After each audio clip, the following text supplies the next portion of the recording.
Why am I a body whisperer? Why do I call myself a body whisperer? That's a good one. When was the last time you asked yourself, what do I want? If you got invited to a party, do I want to go? When was the last time you realised, I'm hurting, that's really making me feel quite sad?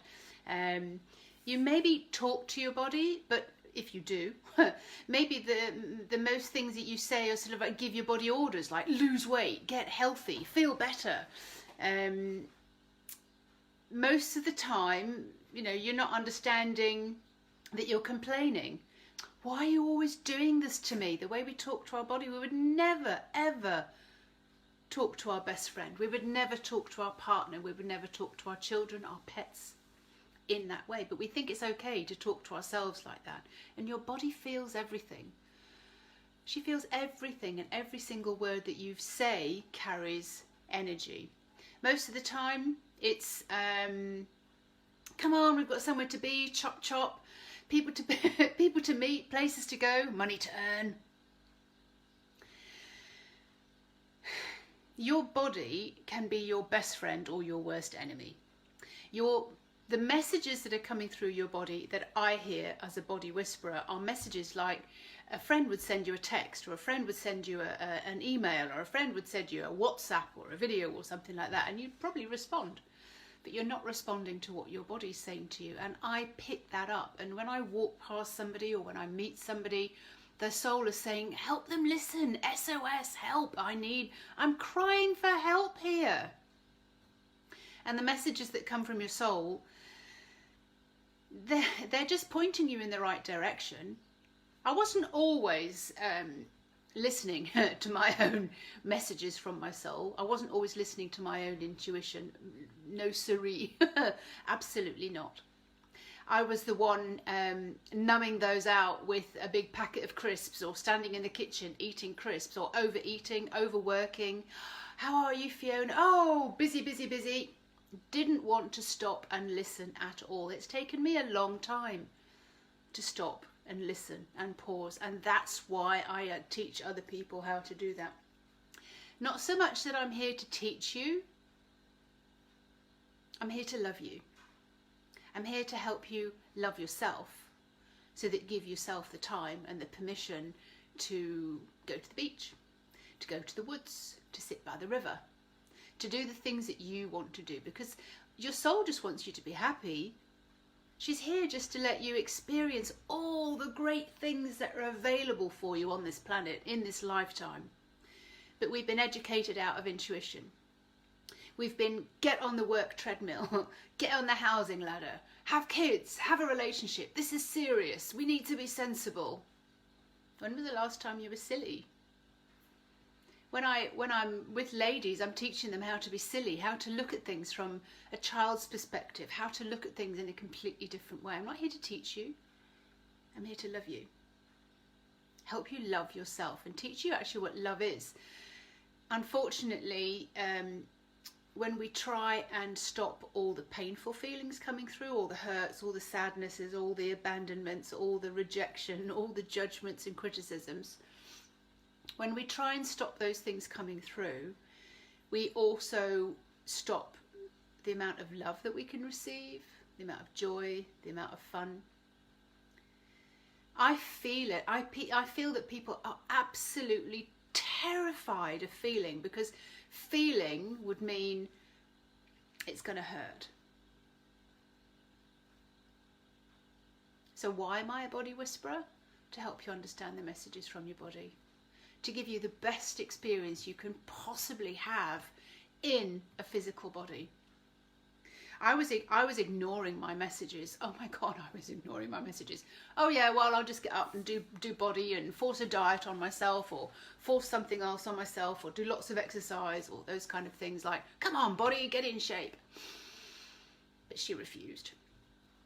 I was going through a breakup and potential losing my company that I was with at the time, and that was one of my wake-up calls. And when I say a wake-up call, it was literally a wake-up call. I had just been bulldozering my way through life. I had just been taking things for granted, taking myself for granted, taking the business I was running for granted, myself mostly, just bulldozing, working really, really hard. So I'd separated from this relationship, and I was lying in this new house that I had in bed, and I woke up, it must have been about 5 o'clock in the morning, with this booming voice inside my bedroom, basically saying, do you want to be doing this in 5 years' time? I was like, no. I have just fought tooth and nail to save this company, to keep this company as my baby.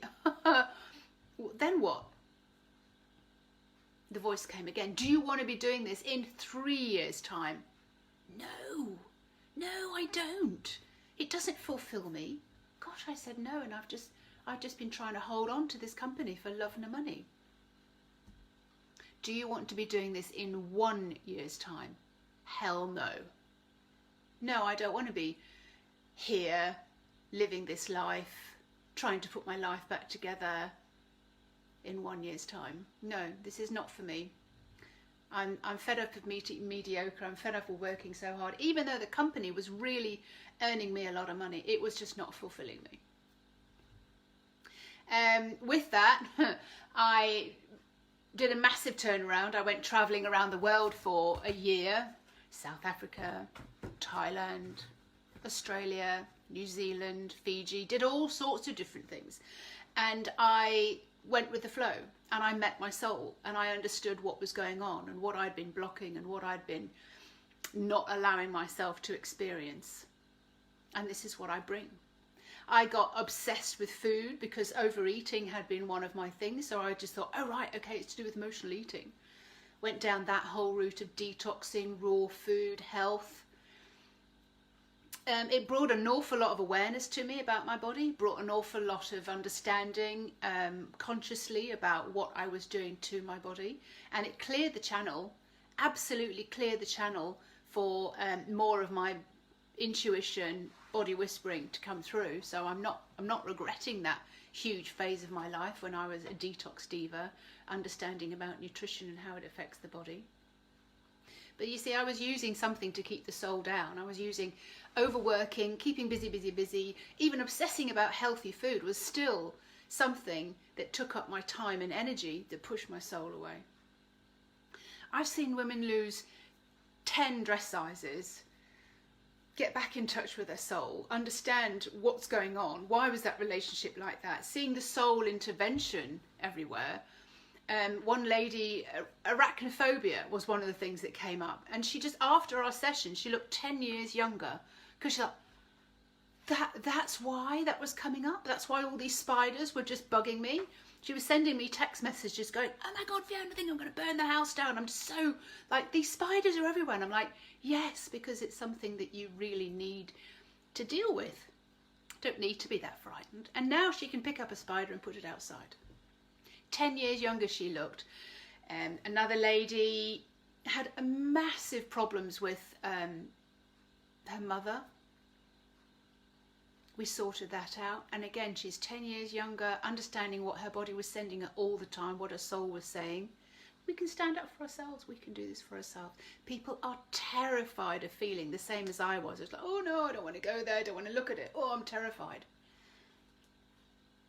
Your soul is asking for you just to pay attention, just sit with it for a little while, understand what the message is. What are you going to do differently? It's really a whole lot easier than you think. And I realised that. It took a long time to get into the dark night of the soul. It's not like that. It's not a terrible journey. So I listen to what your soul is calling you towards. I'm guiding you. Not here to give you the answers, not here to give you the solutions. I'm here to help you get the answers that you're looking for, because you are avoiding those questions. You're avoiding those feelings. I feel it in my body when somebody feels something that they're avoiding. I can feel it wherever it is in the body. And I'll understand it in a sensory perception. So I'll understand it in a smell, a taste, a sound, a texture, a temperature. And that's the energy that wants to be released for you to understand what it is that's just standing in your way to having all the love and the most brilliant experience, feeling 100% alive in your body. And that's why I'm a body whisperer, Because if you ignore it in your body, it comes out into other aspects of your life as well, to do with your environment, your cars, your home, your finances, your business, your relationships. So I try and get you to understand when it comes in your body first, when you understand it, when you feel it, you're aware of it. Don't be frightened of it, so that you can clear it. Body whispering is just the best thing I've ever discovered, and it's been a long journey to get here. Wouldn't have it any other way. You have magic when you're connected with your soul, when you're listening to the messages of your soul. I hope that's helpful. I hope that helps you understand a little bit more about your body and what your soul is calling you by sending you those messages, those SMSs, those texts, those symptoms, those conditions in your body. She's just asking you to be loved.